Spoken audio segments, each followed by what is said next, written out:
I want to talk about something that some of you will disagree with me on, which is fine. But at least hear what I have to say in full, and don't cherry pick what I'm saying. Those of you who are conservatives, constitutionalists, embrace the greatest generation, have knowledge of pre-World War II and World War II, most of you will agree with me. Others may not. Vladimir Putin is our enemy. His nuclear missiles aimed at us. Had nuclear missiles aimed at us before Ukraine was invaded. Vladimir Putin has written and talked about the West, and particularly the United States, as his enemy. Vladimir Putin despises all of our presidents, regardless of which party. In Biden's case, he makes it easy. I want to put aside his personality for now. Russia obviously was at the center of the Soviet Union. There were isolationists back then, too, who thought that Reagan would bring us into World War III. They talked about a nuclear winter. ABC News even did a documentary, as I recall, with Charles Gibson and others, that Reagan would bring us into World War III and a nuclear war. Reagan's goal was to defeat the Soviet Union. He rejected the Republicans of the past. He rejected Henry Kissinger's advice. He said no more détente, no more mutual assured destruction. Victory. He built up the United States military. He took on the Soviets in our hemisphere, in Africa, in the Middle East, and yes, in Europe. He strengthened NATO. He added countries to NATO. He shut down the government on at least 2 occasions to modernize our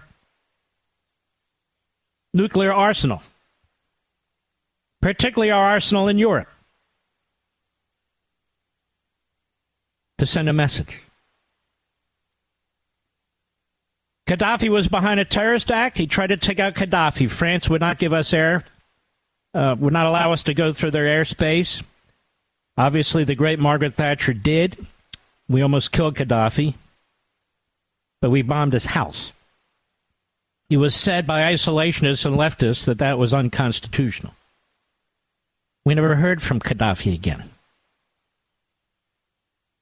until the Clinton administration.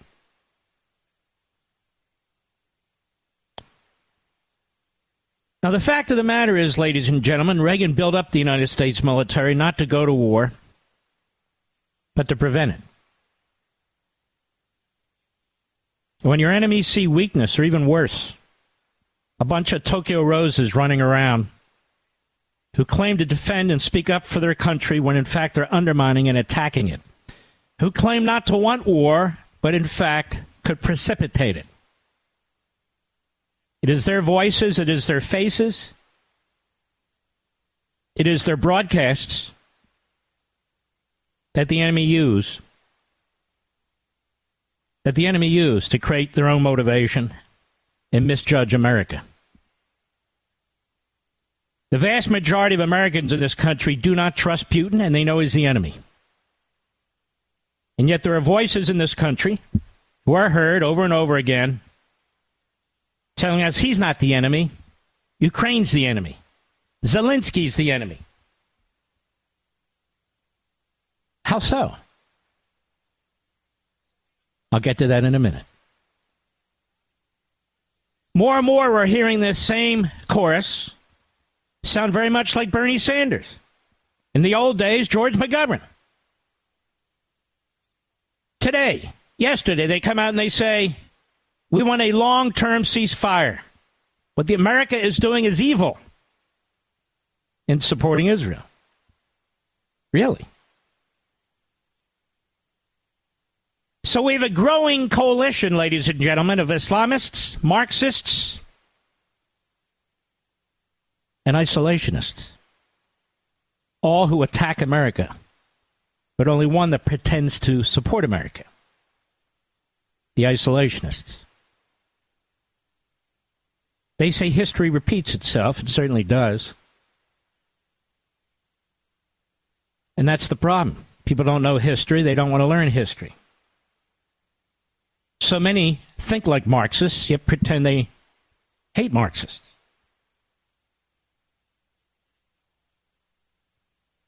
Even early in the 1940s, when Hitler actually defeated France, was defeating Britain, already gobbled up the countries right on his border and beyond. 3/4 of the American people felt something should be done about this. But the isolationist movement, led by Charles Lindbergh, oddly enough, ironically enough, called the America First Movement, was born at Yale Law School with a handful of students. It would become the biggest so-called anti-war movement in the history of the country at the time, over 800,000 known members. Congress was afraid to act.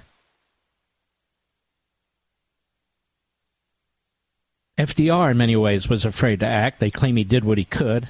He was afraid to act. The Republican Party was filled with isolationists, other than a handful,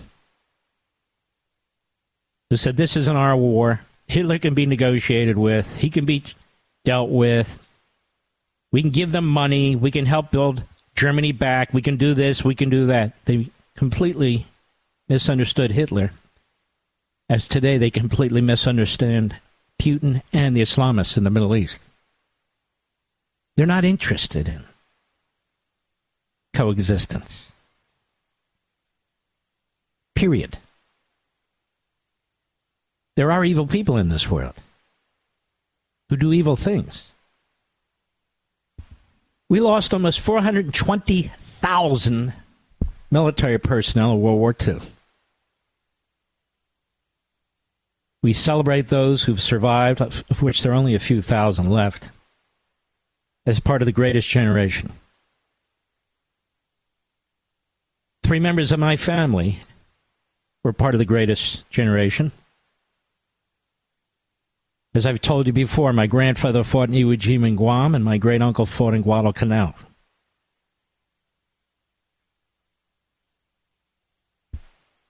And they said it was beyond horrific. Beyond horrific. You know, as a result of World War II, domestically, we lost our Constitution. That's correct. FDR was an early Bernie Sanders. They burned down the barriers and separation of powers, difference between government and the private sector. We lost our Constitution, or a big chunk of it. In the late 30s and early 40s in the United States, anti-Semitism was rampant in our colleges and universities. Students groups would invite Nazi students from Germany to the United States. And they came. Tenured, not so much tenured, but old-time professors at these colleges and universities would go to Nazi Germany, lecture, trash their own country, come back, and invite colleagues in Germany to visit, and they did. Yale, Harvard, Princeton were centers of anti-Semitism and neo-Nazism. In fact, there was an ambassador to Great Britain by the name of Joseph Kennedy Sr. He was an anti-Semite. As soon as he got to Britain, he made connections with pacifists and isolationists in Britain, of all places, who would back-channel messages from Kennedy to the Hitler regime that he was sympathetic to them. And it got so bad that FDR had to pull his ass back and, of course, made him the head of the SEC. But nonetheless,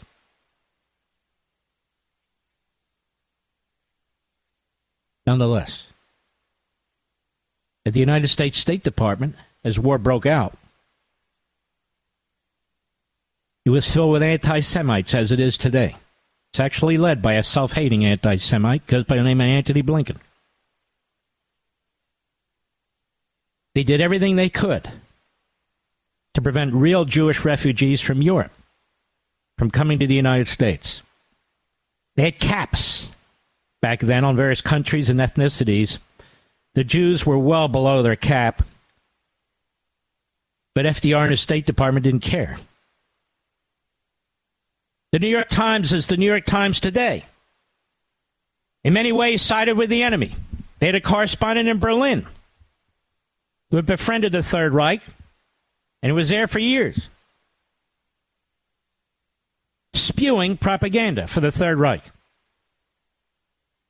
The New York Times did everything it could to cover up the Holocaust, because the owner of the New York Times, a German Jew, American, of course, didn't want to have his paper viewed as a Jewish newspaper. He was a self-hating Jew, of which there are many in our media today, too. In our government today, too.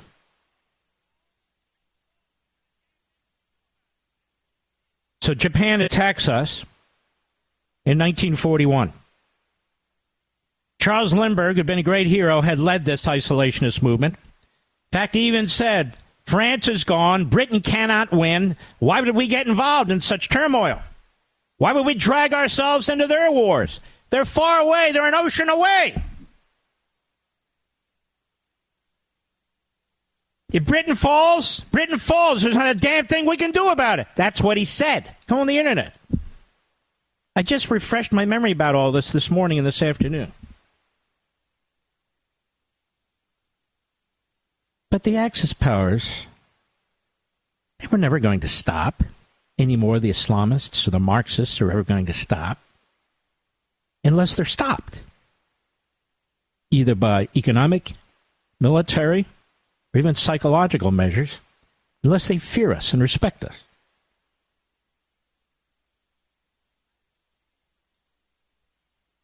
I have friends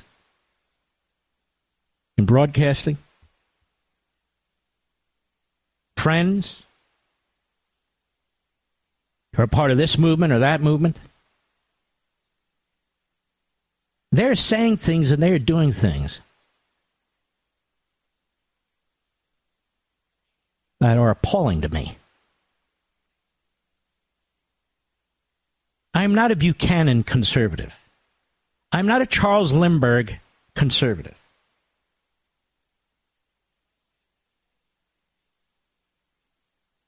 I believe what the framers of this country set up in the Constitution. I believe this country is worth defending. Our nation would not even exist but for the fact that France assisted us. There's no way we would have won at Yorktown. No way. Without the French Navy. And by the way, as a result of the French Navy helping us defeat the Brits, France went bankrupt. We needed France. We needed our ally. We needed our allies in World War II. We need our allies today. People talk about globalism. Really? They don't mean globalism. When I see Republicans in the House and the Senate and elsewhere kissing Putin's ass, that's globalism. When I see them making excuses for the Islamo-Nazis of the Middle East, that's globalism.